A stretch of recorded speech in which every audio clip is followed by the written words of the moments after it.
Isang gabi, kapalit ng 500 pesos? Hindi ako proud sa ikukwento ko. Sa totoo lang, ilang buwan ko na tong kinikimkim. Kada maalala ko, parang may kumakalmot sa dibdib ko. Pero gusto ko na siyang ilabas. Hindi para magpabango, hindi para magpaawa, kundi baka sakaling may isang aya dyan na nasa umpisa pa lang ng pagkakamali at pwede pang umatras.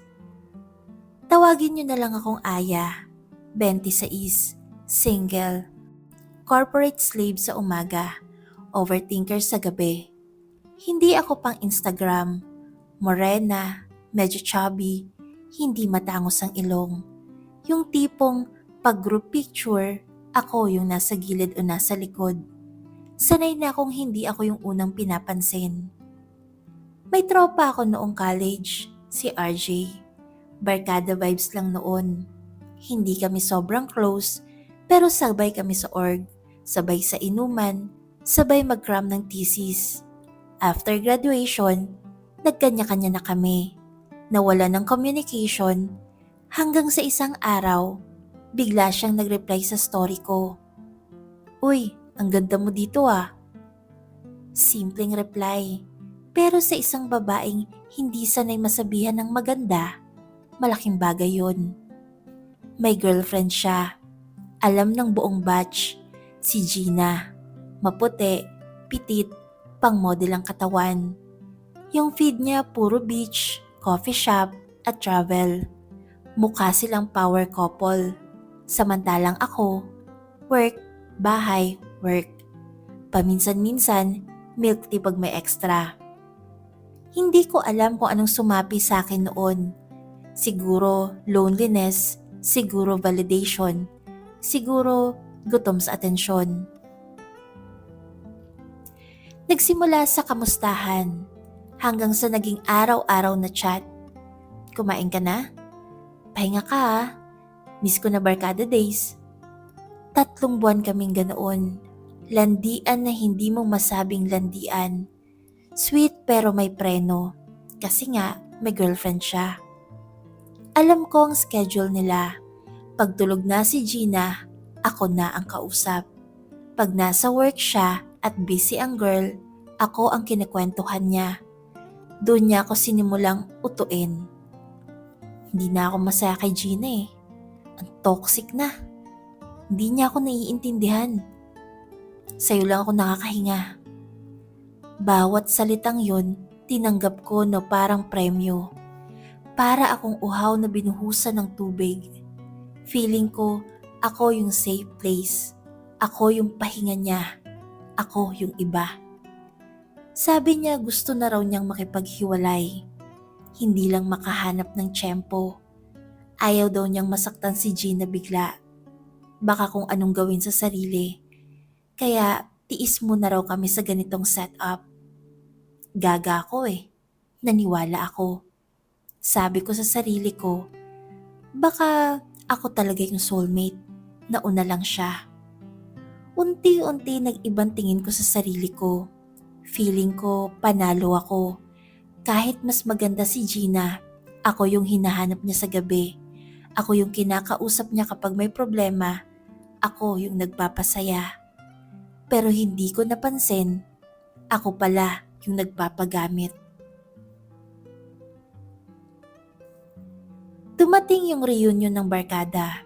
Simpleng inuman lang, kompleto halos. Syempre, nandoon si RJ.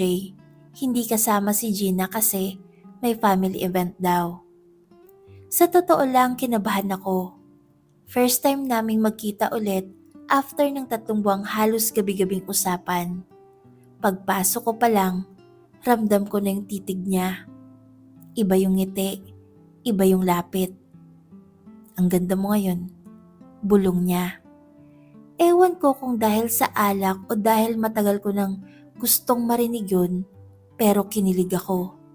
Sobrang dali kong nakuha. Habang nagiinuman, panay hawak niya sa braso ko. Panay bulong, panay biro na kami lang ang nagkakaintindihan. Parang may sariling mundo. Hanggang sa nagkayayaan ng umuwi. Nag-offer siyang ihatid ako. Sa kotse pa lang, iba na. Tahimik, mabigat yung hangin. Hinawakan niya ang kamay ko. 3 buwan na tayong ganito, sabi niya. Hindi ko na kaya. Ngayon lang ako ulit sumaya ng ganito. Para akong nanalo sa raffle. Parang ako yung pinili. Dinala niya ako sa isang motel. Alam kong mali. Alam kong may girlfriend siya. Alam kong may masasaktan. Pero pinili kong ipikit ang mata ko sa lahat ng red flag. Habang nasa loob kami, nag-ring ang phone niya. May queen ang nakalagay sa screen. Para akong tinusok sa puso. Pero nireject niya yung call. Hayaan mo siya. Ikaw ang mahalaga ngayon. Sa sandaling yon naniwala ako. Pinaniwala ko ang sarili ko na espesyal ako. Na ako ang pinili. May naganap. Hindi ko na ididetalye. Hindi dahil nahiya ako, kundi dahil sa bawat segundo, mas malinaw sa akin ngayon kung gaano ako kababa noon sa sarili kong paningin. Pagkatapos, habang nag-aayos ako ng buhok, nag-ring ulit ang phone niya. Sinagot na niya. Hi baby. Oo, pauwi na ako. May binili lang ng gamit. I love you too. Yung I love you na yun, parang sinampal ako ng paulit-ulit. Pagkababa niya ng phone, hindi ko napigilang magtanong. Akala ko ba hihiwalayan mo na? Tiningnan niya ako, yung tingin na parang wala kaming pinagsamahan. Parang hindi kami nag-usap gabi-gabi. Parang hindi niya ako tinawag na pahinga niya. Enjoy lang naman tayo, di ba? Sagot niya. Huwag mong seryosohin, alam mo namang mahal ko yung girlfriend ko. Stress lang ako kaya kailangan ko ng, alam mo na, stress reliever. Stress reliever. Hindi aya, hindi soulmate, hindi mahalaga. Stress reliever. Friends pa rin naman tayo, di ba? Dagdag niya. Tapos inabot niya sa akin ang 500 pesos. Pamasahe mo, hindi na kita mayahatid eh. Hindi ko alam kung alin ang mas masakit. Yung ginamit ako o yung presyo ko ay 500. 500. Isang gabi, isang pagkakamali, isang self-respect na tinapon ko. Pag-uwi ko, hindi na siya nag-reply. Scene. Hanggang sa hindi na talaga nagparamdam. Doon ko lang na-realize, hindi ako special. Hindi ako pinili. Hindi ako minahal. Ginamit lang ako kasi pumayag ako. Ilang linggo akong hindi makatingin sa salamin. Hindi dahil sa ginawa namin, kundi dahil sa ginawa ko sa sarili ko. Mas galit ako sa sarili ko kesa sa kanya. Kasi alam ko namang may girlfriend siya. Alam ko namang mali, pero pinili ko pa rin. Hindi dahil mahal ko siya, kundi dahil gusto kong maramdaman na may pumipili sa akin, na may nagkakagusto sa akin, na kahit hindi ako kagandahan, may lalaki pa ring hahabol. Pero nung klaseng panalo, kung kapalit ay respeto sa sarili. Alam niyo ba yung pinakamasakit? Hindi yung 500 pesos, kundi yung realization na sa mata niya, hindi ako threat, hindi ako option, hindi ako future. Isa lang akong convenient na babae sa gilid. Sa mga katulad kong hindi sanay mapuri, hindi sanay piliin, madaling malinlang ng matatamis na salita, mag-ingat kayo.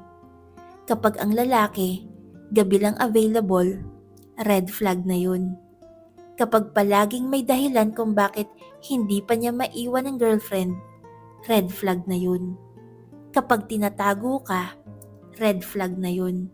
Kapag sinabing tiis mo na tayo, ibig sabihin hindi ikaw ang priority. At kapag tinanggap mo ang patagong setup, huwag kang magulat kung patago ka rin itatapon. Hindi totoo na kapag ikaw ang kinakausap niya kahit may jowa siya, ikaw ang panalo. Minsan, ikaw lang ang madaling mauto. Hindi ko ikinukwento to para magpaawa. Kinikwento ko to kasi sana may isang babae dyan na nasa stage pa lang ng reply sa story at pwede pang umiwas. Hindi worth it yung thrill. Hindi worth it yung kilig. Hindi worth it yung pakiramdam na ikaw ang iba. Kasi sa huli, kapag bumalik siya sa my queen niya, ikaw yung uuwi mag-isa, may hawak na 500 pesos at bit-bit ang bigat ng konsensya. Ngayon mas okay na ako.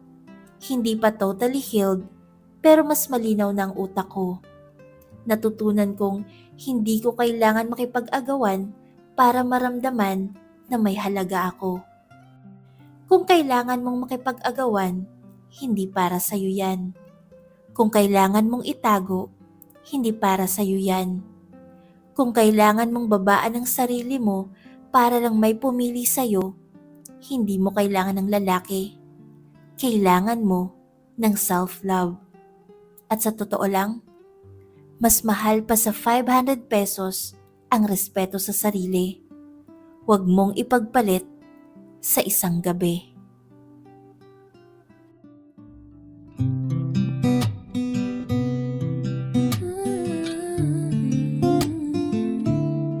Sa bawat gabi, may kwentong bumapalot sa puso.